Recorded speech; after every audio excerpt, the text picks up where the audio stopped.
Hai semua, halo. Sebelumnya, Assalamualaikum warahmatullahi wabarakatuh. Perkenalkan, nama saya Nya Karamoy dari PAIG dengan NIM 240410700201. Di sini saya akan memaparkan materi tentang teori-teori psikologi pendidikan. Nah, yang akan saya bahas itu apa sih yang dimaksud dengan psikologi, yang dimaksud dengan pendidikan, dan yang paling penting itu adalah apa saja teori-teori psikologi pendidikan. Oke, sekarang mari kita bahas. Psikologi. Psikologi berasal dari dua kata, yaitu psi yang berarti jiwa, sedangkan logos yang berarti ilmu. Nah, selanjutnya pendidikan. Pendidikan berasal dari kata pendidikan yang diawali diakhiri kan, yang berarti perbuatan. Jadi apa sih psikologi pendidikan? Nah, psikologi pendidikan adalah ilmu yang membahas bagaimana seseorang belajar dan bagaimana seseorang mengajar dengan efektif. Bukan hanya sekedar membahas atau teori saja, tetapi juga sebuah motivasi dan kebiasaan serta lingkungan yang bisa mengaruhi proses belajar. Nah, selanjutnya saya akan membahas tentang teori-teori psikologi pendidikan. Ada yang tahu nggak sih teori-teori psikologi pendidikan itu ada berapa? Ada 4. Nah, mari kita bahas satu persatu. Yang pertama, yaitu teori behaviorisme.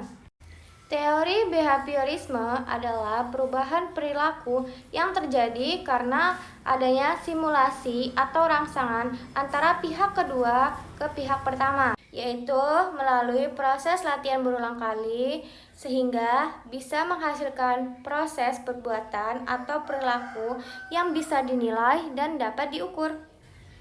Teori behaviorisme juga merupakan teori belajar yang menekankan bahwa perilaku manusia dapat dibentuk melalui hubungan antara simulasi dan respon.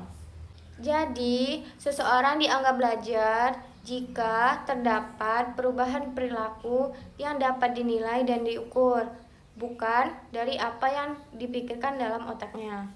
Jadi, dapat dikatakan bahwa teori behaviorisme berfokus pada apa yang dilakukan seseorang, bukan apa yang dipikirkan seseorang.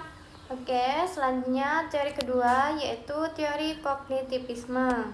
Teori kognitivisme ini menekankan bahwa belajar bukan hanya dari perubahan perilaku, tetapi juga melibatkan proses mental di diri sendiri, seperti berpikir, memahami, menghafal, dan memecahkan masalah.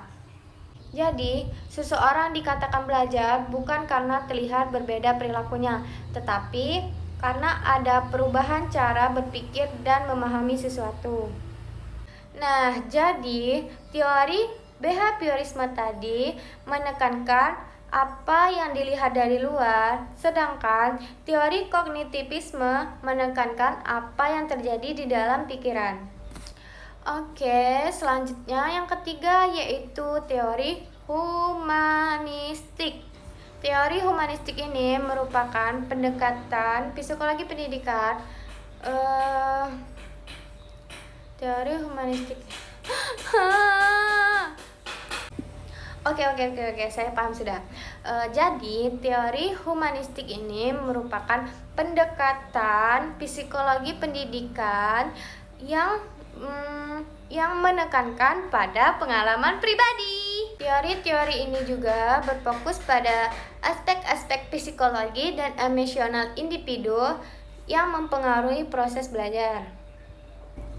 Teori humanistik juga menekankan bahwa tujuan utama pendidikan mengembangkan manusia seutuhnya, bukan dari sisi pengetahuan saja, tetapi juga dari sisi emosi, moral, spiritual, dan sosial.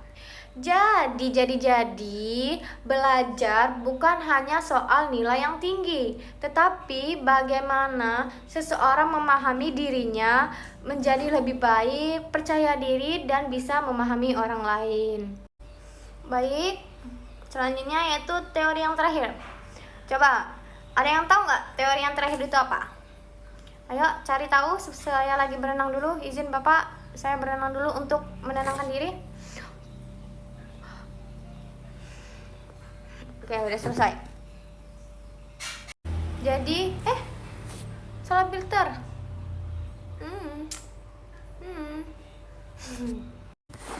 Nah, kita sudah memasuki pembahasan yang terakhir, yaitu pembahasan teori keempat. Seperti kotak saya ini kan, ada 4. Apa sih teori keempat itu? Yaitu teori konstruktivisme. Konstruktivisme. Teori ini merupakan pendekatan pendidikan yang menekankan bahwa pembelajaran adalah proses aktif siswa